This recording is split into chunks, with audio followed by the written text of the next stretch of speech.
අපි දෙන්නම කාන්තාවෝ. ඇයි අපි සවි බල ගැන්විය යුත්තේ? ඇයි එහෙම වෙන්න ඕනේ? ඔව්. සවි බල ගන්නනවා කියලා කියන්නේ බලයක් නැති කෙනෙකුට බලයක් ලබා දෙනවා කියන්නේ. එහෙම අපිට නැද්ද එතකොට? ඔව්. ඒක තමයි සාමාන්‍ය අදහස. හැබැයි අපි හැමෝටම යම්කිසි බලයක් තියෙනවා. හැබැයි ඒ බලය කාන්තාවකට බලය තියෙනවා කියන එක අදහස් කරන්නේ එතනදී කාන්තාවකට තමාගේ ජීවිතය තුළ, පවුල තුළ, ආයතනයක් තුළ, රට තුළ තීරණ ගැනීමේ හැකියාව ඇයට තියෙනවා. කාන්තාව පවුලේ ආර්ථිකයට යම් හයියක් වෙනවා නම් එයාට යම් කිසි කොටසක් එකෙන් දරන්න පුළුවන් හැකියාව තියෙනවා නම් පවුල තුල තීරණ ගැනීමේ හැකියාව සහ ගරුත්වය වර්ධනය වෙනවද නැද්ද? වර්ධනය වෙනවා.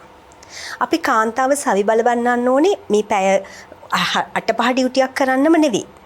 මේ ඇගේ ලෝකය සමබර කරමින් බලගැන්වෙන්න.